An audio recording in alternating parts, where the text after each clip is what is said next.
Olá turma, tudo bem? Professor André Eduardo e vamos dar continuidade ao assunto de forças intermoleculares, parte 2 agora. Pessoal, na última aula nós conversamos quais são as forças intermoleculares. Hoje nós vamos verificar a influência delas em algumas características. Primeira questão ali, primeiro tópico que nós vamos abordar é a força entre ligações / interações, passar depois para a questão da temperatura de ebulição e por fim conversar um pouco sobre solubilidade, beleza? Primeira coisa importante, forças entre as ligações e interações. Pessoal, interações intermoleculares, que são feitas então entre as moléculas, as forças entre as moléculas, você tem que entender que elas sempre vão ser mais fracas quando comparadas a ligações químicas. Porque ligações químicas vão ter sempre um caráter muito mais forte de interação. As forças intermoleculares, elas vão ter a sua ordem de força que nós já estabelecemos, porém, independente, elas sempre vão ser mais fracas que as ligações químicas. Aqui nessa tabela traz de maneira bem didática a forma da ligação e a força de cada uma. Lembra lá, ligações iônicas, lembra lá, ocorre um átomo fornece um elétron para o outro, um átomo menos eletronegativo fornece seu elétron ou elétrons da valência para um átomo mais eletronegativo, de tal maneira então que gera um cátion ânion e a ligação é feita por eletrostática, pessoal. Por isso, essa característica eletrostática confere que a ligação iônica tem a maior força de interação. Posteriormente, a ligação metálica, que nós já vimos também, que vai formar o mar de elétrons lá, interação e tudo mais, ela possui a segunda posição ali no ranking de força. Consequentemente, ligação covalente polar, que vai possuir maior força de interação aumentada. Posteriormente, ali, ligação covalente apolar. E só depois que as forças intermoleculares vão entrar nessa questão de comparação de força. Então, mais uma vez, que fique muito claro. Ligações químicas sempre vão apresentar uma força maior do que as forças intermoleculares, porque ligação química é uma ligação interamolecular, interatômica, são entre os átomos para formar a molécula, enquanto que forças intermoleculares são interações entre as moléculas, beleza? Uma vez que você estabeleceu muito bem esses conceitos, vamos conversar um pouco agora sobre temperatura de ebulição. Como que as forças intermoleculares elas afetam na temperatura de fusão, temperatura de ebulição? Lembra que a gente comentou que essas forças intermoleculares elas vão fazer com que quanto mais forte for a interação entre as partículas, entre as moléculas, maior vai ser a coesão dessas partículas, dessas moléculas, de tal maneira que para você desvencilhar uma da outra você vai ter que fornecer maior energia. Então, essa maior energia, você vai, consequentemente, aumentar o ponto de fusão ou o ponto de ebulição daquela substância. Então, quanto mais forte a interação, maior o ponto de ebulição ou ponto de fusão. Então, substâncias que realizam força de London, por exemplo, só esse tipo de interação, vão possuir uma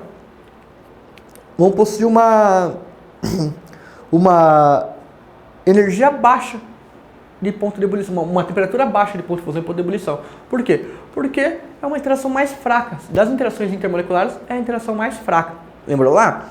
De polo vai ter uma temperatura um pouco diferente ali, não tão alta, e estruturas que fazem pontos de hidrogênio, ligações de hidrogênio, vão possuir altos pontos de fusão e pontos de ebulição. Por quê? Por causa dessa característica de que as ligações de hidrogênio são as interações intermoleculares mais fortes. Além disso, vale ressaltar que existe uma regrinha aí. Quanto maior a massa molecular, maior a temperatura de ebulição. Ou, quanto menor a massa molecular, menor a temperatura de ebulição. O que você tem que estar em mente é que existe uma relação entre massa e temperatura de ebulição. Por quê? Quanto maior for a massa, ou seja, quanto maior for a cadeia, maior o número de interações que aquelas substâncias vão estar fazendo uma com a outra, pessoal. Então, você tem que verificar que quanto maior o número de interações, mais difícil você desvencilhar uma molécula da outra, concorda? Moléculas pequenininhas costumam fazer poucas interações, porque é o que a estrutura dela permite. Enquanto estruturas maiores vão fazer maior número de interações, então mais difícil desvencilhar uma molécula da outra. Então, tem essa questão da massa molecular está relacionada com a temperatura de ebulição. Porém, todavia, a água é uma exceção. Por quê? Porque a água faz as pontes de hidrogênio. Olha aqui no nosso gráfico, no slide, pessoal. Nós temos aqui um gráfico onde nós temos os períodos da tabela periódica no eixo X e temperatura do ponto de ebulição no eixo Y. E aí nós temos aqui uma diversidade de moléculas ali, desde halogênios, temos também calcogênios, temos também de acordo com o período, né? Então, na primeira parte ali, no número 2 ali, pessoal, nós temos períodos 2. Os elementos que estão no segundo período da tabela periódica ali. Tanto halogênio quanto a família do carbono, a família do nitrogênio e os calcogênios. Você pode ver que a temperatura de ebulição nesse período 2, da água, é a maior. Por quê? Porque a água, o oxigênio vai ter 2 pares de elétrons livres e vai estar fazendo ligação com 2 hidrogênios. Então ele faz muitas mais. O número de pontos de hidrogênio que o oxigênio, que a água faz, é muito maior. Consequentemente, ele comentou agora que as ligações de hidrogênio são as interações intermoleculares mais fortes. Com isso, então, faz com que o ponto de ebulição aumente consideravelmente. Se você for verificar ali, ó, o flúor, o nitrogênio e o carbono ali, o flúor e o nitrogênio possuem uma diferença de ponto de ebulição muito maior que a do carbono, que o do metano. Concorda comigo? Olha ali. Por quê? Porque tanto o flúor quanto o nitrogênio também realizam pontos de hidrogênio. Ah, professor, mas a diferença de eletronegatividade entre o hidrogênio e o carbono? Existe, mas não o suficiente para formar uma ponte de hidrogênio, pessoal. E, além do mais, aqui no caso do CH4, que é o gás metano, você vai verificar que essa molécula possui uma questão de ser uma molécula apolar. Por quê? Porque a somatória do dipolo resultante dessa molécula é igual a zero se você desenhar a estrutura e calcular ele. Beleza? Passando aqui, ó, pessoal, para o segundo período da tabela periódica. Nós temos lá elementos que estão no terceiro período da tabela periódica. E você verifica que eles possuem temperaturas de ebulição um pouco mais similares quando comparado com o segundo período. Conforme você avança os períodos da tabela periódica, ou seja, conforme você avança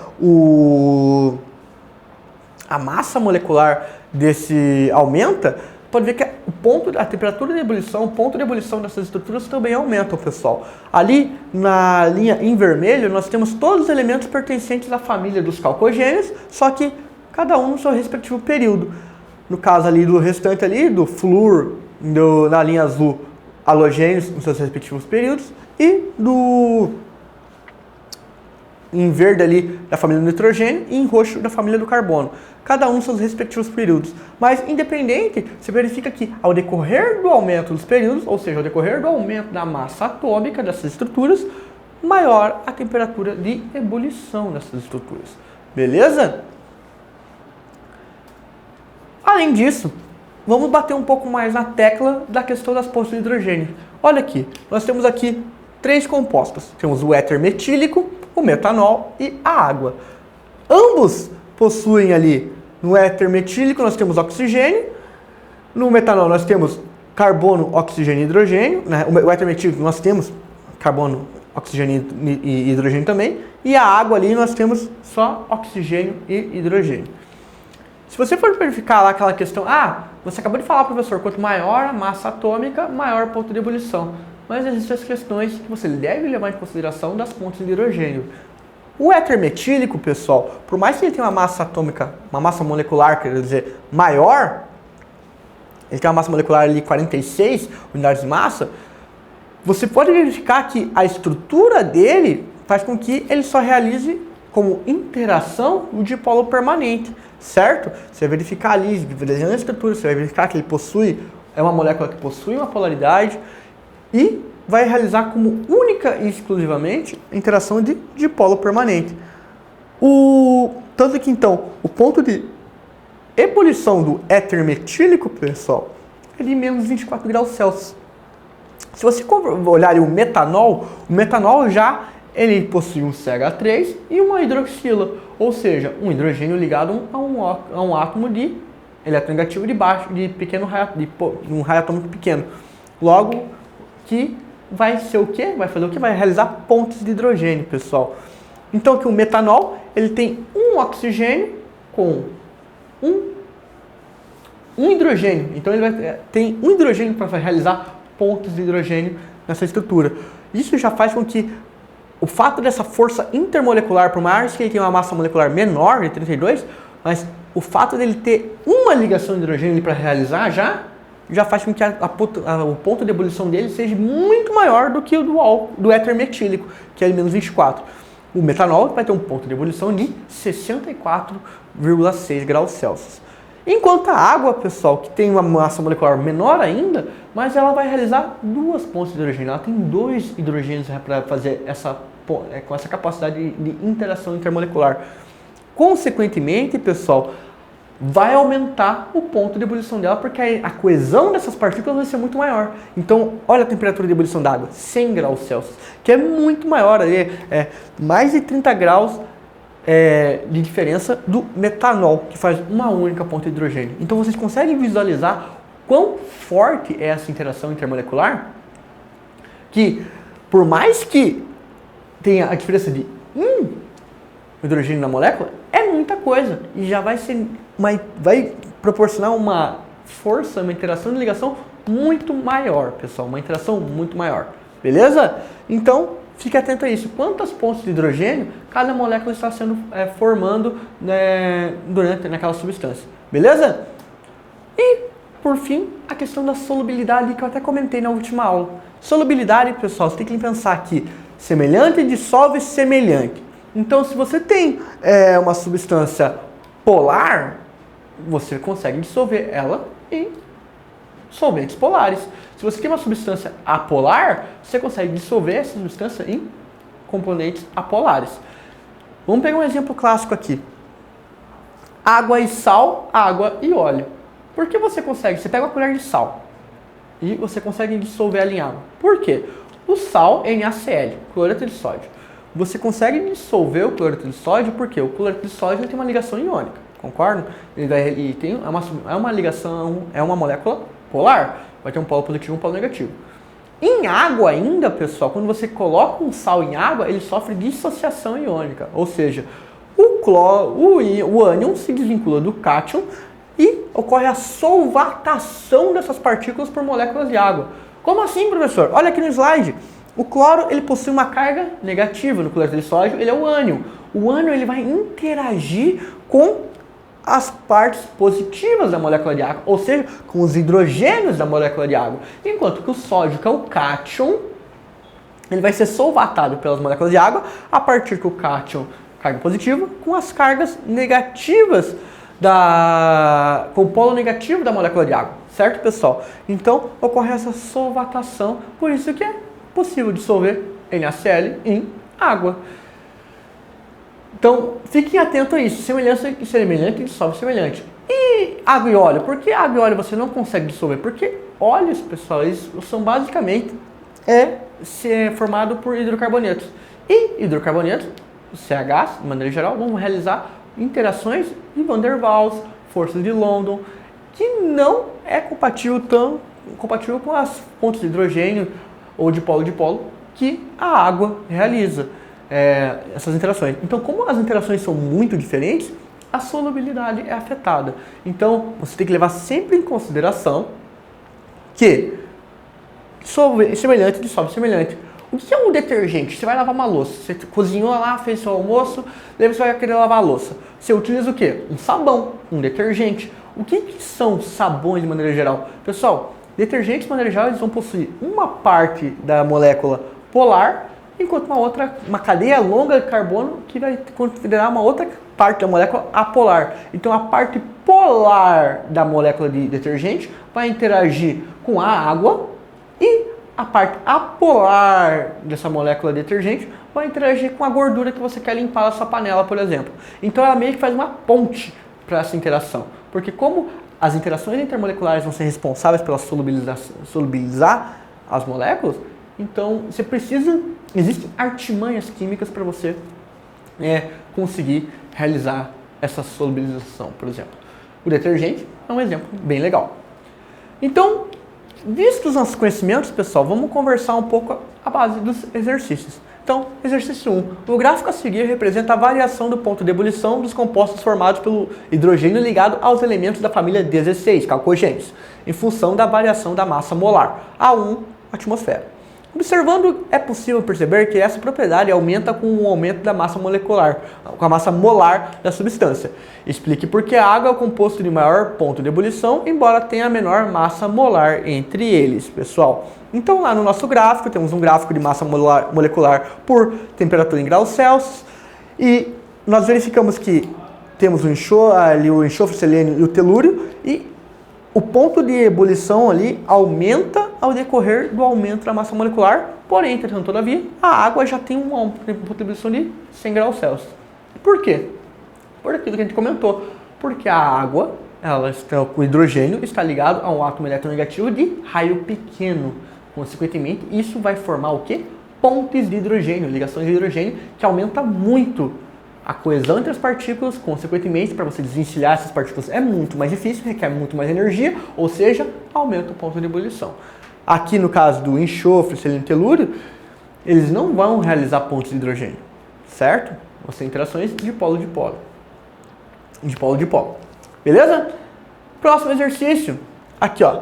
Uma experiência muito comum nos laboratórios de escola é o teste do teor alcoólico na gasolina, do qual se coloca em uma proveta metade de água e depois se mistura o mesmo volume de gasolina com álcool sob intensa agitação.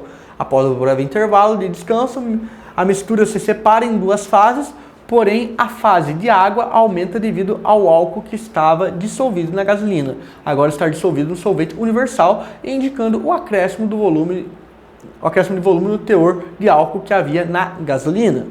Então, daí ele está ali analisando a estrutura do álcool etílico a seguir, cite quais tipos de interações intermoleculares ele faz com a água e com a gasolina, que permite que a sua solubilidade nessas duas substâncias de polaridades opostas e indique a parte da molécula que cada tipo de interação ocorre.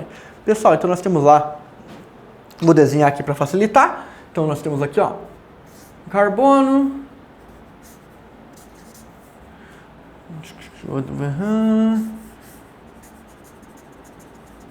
hidrogênio,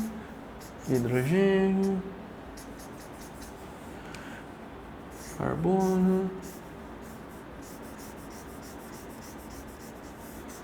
hidrogênio,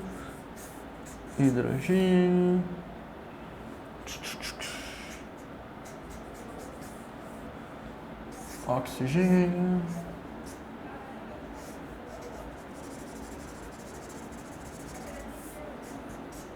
beleza, pessoal?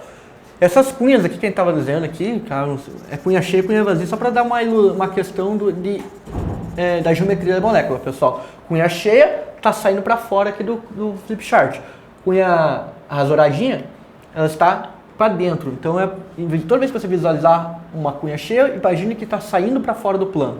E a cunha tracejada para adentrando ao plano. Só para dar uma visualização tridimensional da molécula, pessoal. Então, vou colocar aqui, né? Opa. Então, olhando para a molécula de etanol, pessoal, que forças você imagina que ela realiza? Pode ver que nós temos aqui, ó, uma parte da molécula que confere uma polaridade, certo? Nós temos aqui, ó, oxigênio com hidrogênio, ou seja, aqui vai realizar interações do tipo ligações de hidrogênio.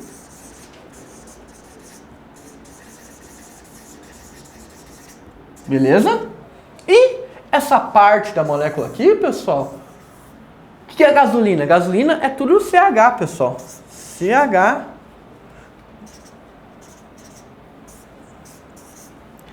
Gasolinas são solventes orgânicos de maneira geral, hidrocarbonetos grandes. Então, Os hidrocarbonetos vão interagir com essa parte da molécula aqui, através de que tipo de interação? Essa aqui, concorda comigo que essa característica aqui de carbono com hidrogênio, com carbono, é bem característico de forças de London?